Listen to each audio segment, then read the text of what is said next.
안녕하세요. 반갑습니다. 지단입니다. 저번 시간 궁합 공부에 이어서 오늘은 연애는 필수, 결혼은 선택, 아모르 파티의 주인공 트롯 여왕 김연자님의 가을 결혼 소식을 접하고 프로필 생년월일을 가지고 전 시간에 강의한 궁합 실전 사례로 공부하는 시간을 갖도록 하겠습니다. 트롯 여왕의 사주팔자입니다. 그런데 이 시간을 갖다가 알 수가 없어서 시주를 갖다 뺀 3주, 연, 월, 일, 3주 6글자를 가지고 이렇게 분석을 한번 해보도록 하겠습니다. 사주팔자를 보면서 제일 먼저 그 본체, 그 주인공 본체가 되는 게 바로 여기 동굴방위를 친 이 정화를 갖다가 그 본체로 이렇게 우리가 놓고서 본질을 이야기합니다. 이 정화라고 하는 것은 물상적으로 보면 우리가 등촉화라고들 얘기합니다. 등촉화. 그래서 저 바닷가 항구 끝자락에서 그죠? 막 빙글빙글 밤만 되면 그 어부들이 무사귀환을 하도록 도와주는 우리가 등대 이런 걸 갖다가 우리가 정화의 대표적인 어떤 물상으로 보고요. 또 하나는 어둠을 밝히는 촛불. 주변의 어둠을 밝히면서도 서서히 본인은 타들어가면서 촛농으로 점점점 줄어드는 그 본인의 희생정신, 이걸 갖다가 정화의 대표적인 물상으로 봅니다. 그래서 이 정화를 얘기할 때 우리는 어머니 마음을 닮았다. 그래서 모성애를 갖다가 키워드로 이렇게 봅니다. 다른 십성들이 나름대로의 다 각자 개성과 특징이 다 있지만 이 정화는 대표적으로 봐야 될 것이 바로 아까 등촉화라고 하는 어둠을 밝히는 이런 요소이기 때문에 만약에 밝은 대낮에 뜨거운 열기가 지금 가득한 한여름에 태어났다고 하면 이 정화의 본질은 잃어버리게 되는 거죠. 그래서 삶 자체가 무미건조한 삶을 살아가게 됩니다. 그러나 이 사주, 트롯 여왕의 주인공 이 사주를 잠깐 보니까 이 정화, 이 촛불이 한겨울 엄동설한 그죠? 깜깜한 칠흑같이 어두운 밤에 태어난 불빛입니다. 그야말로 산길을 갔다가 맹수가 울거리는 그 늦은 밤에 산길을 걸어가는 나그네를 한번 생각해 보세요. 어디에서 하루를 갔다가 기거할 데가 없을까? 두려움부터 하는데 저쪽에 초가상간에 아스라이 촛불이 보인다면 얼마나 반갑고 좋겠습니까? 다시 말씀드리면 이 정화일간이 겨울에 태어났다고 하는 것은 딴 사람한테 희망의 메시지를 줄 수 있는 그러한 삶을 살아갈 수 있다라고 우리가 단편적으로 표현해 줄 수 있습니다. 또 하나 이 정화에서 반드시 봐야 될 것 중에 하나가 이 시주입니다. 그럼 몇 시에 태어났니? 이게 상당히 중요한데 이 정화일간인데 지금 이제 시주를 모르니까 그냥 여기서는 넘어가지만 선생님들이 만약에 또 다른 정화일간을 봤을 때 시간이 엄청나게 중요하다는 거, 사람 팔자는 시간 문제라고 하던데 시간이 몇인지 제일 중요한 게 바로 여기 정화일간의 특징 중에 하나입니다. 다시 말씀드리면 정화는 아까 등촉하고 어둠을 밝히는 의무를 갖고서 이 세상에 태어났는데 아주 하늘에 병화가 벌건 대낮에 태어났다고 하면 이 사람은 늘 2등, 3등 존재 가치를 알 수가 없는 상당히 암울한 삶을 살아가게 되는 거죠. 그래서 정화는 이 시간이 엄청나게 중요합니다. 신강신약은 우리가 적전수 청관론을 보더라도 신강하더라도 그렇게 드세지 않고 신약하더라도 그렇게 쇠하거나 나약하지 않다라고 얘기를 해주는 특징 중에 하나가 정화인데 단지 시간만큼은 대단히 중요한 거죠. 서산 넘어 깊게 아름다운 노을이 쫙 깔린 그 상태 이후에 정화가 응하하고 태어났다면 이 삶은 상당히 괜찮은 삶이라고 볼 수가 있는 거죠. 그래서 정화는 유시 이후에 태어나야 된다 이렇게 이제 봅니다. 유시나 술시나 해시나 자시나 그죠? 밤에 깊어지면 깊어질수록 이 촛불은 더욱더 크고 환하게 비칠 수 있으니까 말입니다. 그런데 한낮에 태어나거나 이렇게 태어났다고 하면 촛불이 100개, 1000개, 10,000개 엄청나게 많은 촛불이 있다고 하더라도 그 밝기는 영 빛나지 않겠죠. 그래서 이 정화의 특징 중에 하나는 유시 이후에 태어나야지 아름답다고 하는 거 말씀을 드렸고요. 그 다음에 한겨울 한밤에 이렇게, 그죠? 이렇게 태어나다 보니까 많은 사람들한테 많이 존경과 환영을 받을 수 있는 그러한 인자로 태어난 게 이 우리 트롯 여왕이 김윤자님이 사주팔자다, 이렇게 볼 수 있습니다. 이 태어난 사주팔자가 이러한 운의 길을 갖다가 10년씩을 걸어가게 됩니다. 여기 보면 지금 이제 겨울에 수의 계절 북방을 거쳐서 지금 여기 신유술이라고 하는 가을로 이렇게 들어가서 지금부터는 이제 또 남쪽을 향해서 터덜터덜 걸어가게 됩니다. 그래서 요거는 내가 태어난 요걸 갖다 명이라고 하면 요건 지금 운이라고 이렇게 얘기를 합니다. 운. 그래서 사람들은 흔히들 여기서 운명이니 또는 명운이니 이렇게 하고서 얘기를 합니다. 그래서 명만으로 살아가는 게 아니라 명은 이 사람이 태어난 이 사람의 기질이라든지 소질이라든지 이 사람의 재능이라든지 직업이라든지 이런 걸 논할 때는 우리가 명을 논하지만 그 소질이나 재능이 제대로 잘 발휘됐는지 효능감이 얼마큼 좋을는지 능률이 있을는지 없을는지를 따지는 건 바로 운으로 봐야 된다는 거죠.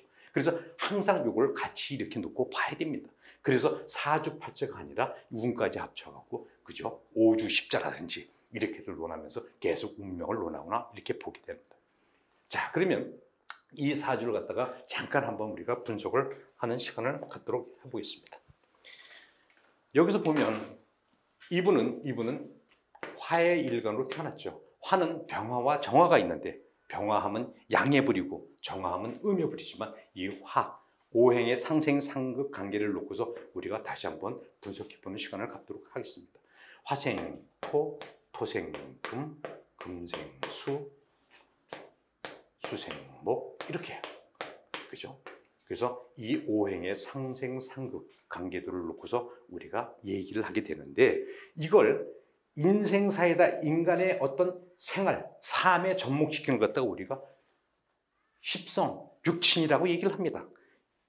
그래서 육친엔 용어가 좀 어색하겠지만 요걸 갖다가 우리가 비, 겁 이렇게 얘기를 합니다. 비겁. 요거는 화라고 하는 거는 내가 불로 태어났기 때문에 같은 불에 운이 온다든지 같은 불, 그러니까 같은 불인데 음양이 틀릴 때는 음양이 같을 때는 비견, 그 다음에 틀릴 때는 겁재 이렇게 해서 합쳐서 비겁이라고 부르고요. 여기에는 식상이라고 부릅니다. 식상. 여기는 재성 이렇게 부르고요. 요거는 관성. 여기는 인성 이렇게 이제 부르게 되죠. 여기 비겁에는 비견이 있고요. 그 다음에 겁재라는 게 있죠. 여기는 식신이 있고 여기는 상관이라는 게 있습니다. 여기에도 보니까 편관이라는 게 있고 그 다음에 정관이라고 하는 게 있는데요. 자, 다시 한번 쉽게 설명을 드리겠습니다. 오행의 목화토금수의 오행의 음양, 나와 같은 음이면 나와 다른 양이면 여기에 따라서 비견이나 겁재로 나눠지는데 두 개를 합쳐서 우리가 그냥 비겁이라고 부르는데 요거는 비견이라고 하는 건 내가 음이면 같은 정화가 왔을 때는 비견 이렇게 부릅니다. 같은 불이라도 커다란 병화가 왔을 때는 겁재 이렇게 부르는 거예요. 그래서 음양이 같을 때는 비견, 음양이 다를 때는 겁재 이렇게 부릅니다. 그래서 여기는 견줄비, 그죠? 어깨견해가고 나랑 같은 동료, 동업자, 형제자매 이런 걸 갖다가 우리가 비견이라고 얘기를 합니다. 그래서 여기 보면 비견은 나와 같은 오행이고 음양까지 같을 때는 비견. 나와 같은 오행은 맞는데 이렇게 음양이 틀릴 때는 겁재 이렇게 봅니다. 그리고 여기는 화생토, 저번 시간에 우리 공부를 했죠. 화생토, 내가 상대를 위해서 뭔가 도와주는. 다시 말씀드리면 식상이라고 하는 것은 일간이라고 하는 이 사주의 주체가 갖고 있는 정신적, 육체적 이런 것들이 밖으로 외부로 발산하고 나가는 겁니다. 그래서 미래를 갖다가 얘기를 하기도 하고요. 미래를 얘기도 하기도 하고요. 내가 갖고 있는 아이디어라든지, 그죠? 기술적 액션, 행동, 이런 모든 것들이 전부 다 식상으로 이렇게 구분져 나갑니다. 요거도 식신이랑 상관이 있는데 엄청나게 큽니다. 그래서 여기는 내가 움직이는 미래요, 나의 정신적인 어떤 육체적인 행동, 액션을 갖다가 모든 에너지의 발산을 식상이라고 했는데, 다시 말씀드리면 이 식상 중에서도 일간이랑 음양이 같은 거, 내가 도와주는데 같은 음이면, 같은 양이면 요걸 식신이라고 하고, 음양이 틀린 거는 상관 이렇게 얘기를 합니다. 상관 이렇게 얘기를 해요. 예와 예는 엄청나게 차이가 납니다. 예와 예도 엄청나게 차이가 나죠. 요거는 이제 나중에 비겁, 식상, 십성의 하나하나 요소에 대해서 다시 공부할 때 자세하게 설명하도록 하고요. 그리고 여기는 재성이고 돈과 재물을 이렇게 얘기를 합니다. 그래서 나 불은 목색, 화생토, 열심히 일하고 활동하고 밖에서 에너지를 갖다 분출하면서 나중에는 재성이라고 하는, 재성은 토생금이라고 재성이라고 하는 결과물, 돈, 재물을 갖다가 얘기를 합니다. 그래서 얘는 결과고 돈이고 재물이고 목표, 결과예요. 그래서 식상을 하지 않으면, 내가 열심히 일을 하지 않으면, 내가 열심히 활동을 하지 않으면 얻는 게 하나도 없다. 다시 한번 말씀드리면 식상이 바로 이 고기를 잡는 그물이고, 높은 데서 과일을 따는 사다리나 마찬가지예요. 사다리도 준비해 놓지 않고 그물도 만들어 놓지 않고 물속에 있는 고기를 잡으려고 저 높이 떠 있는 그 과실을 따려고 하는 건 상당히 어리석고 안타까운 거죠. 식상 대단히 중요한 별입니다.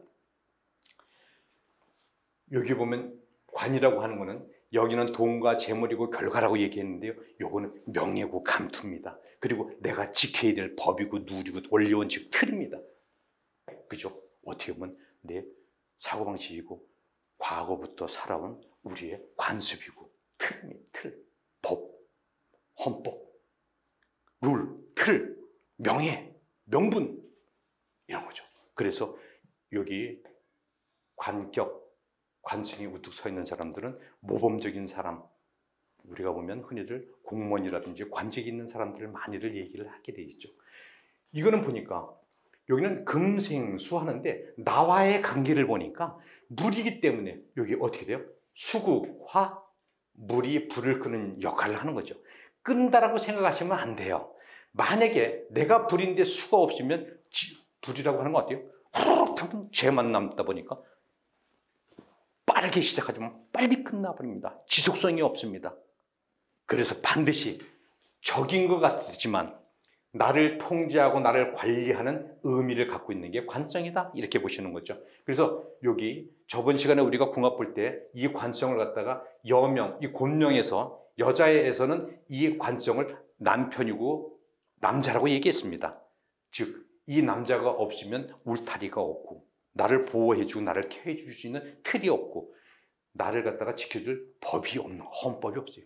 법이 없으면 그래요. 무법천지죠 뭐. 힘센 놈이 그냥 장악하는 안타까운 일이 벌어지는 게, 그죠? 그걸 막는 게 바로 수야, 수. 그래서 반드시 수국하지만 반드시 있어야 될 요소 중에 하나가 바로 수다. 여기서 편관하면 나를 갖다 극하는 수지만 음양이 같은 거는 우리가 편관 이렇게 얘기하고, 음양이 다른 거는 우리가 정관 이렇게 얘기를 합니다. 오늘의 주인공을 가만히 보니까 나는 불로 태어났는데 화생토, 화생토, 화생토, 화생토. 3주 6점 중에서 나를 뺀 나머지 5글자 중 4글자가 전부 다 토로만 돼 있네요. 엄청나게 쉬운 사주예요, 가만 보니까. 자, 보니까 나는 불로 태어났는데, 나는 여기 동그라미를 친 정화로 태어났는데, 보니까 토만, 술토, 무토, 축토, 미토, 토만 수북하게 되니까 내가 할 일이 엄청나게 많은 거예요.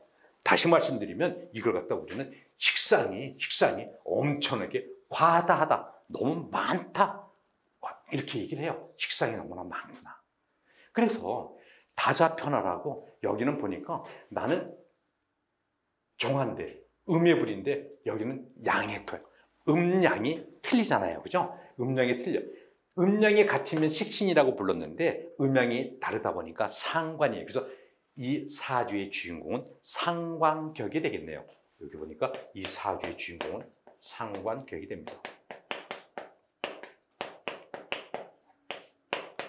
격에 대해서도 저번 시간에 한번 설명을 드렸습니다.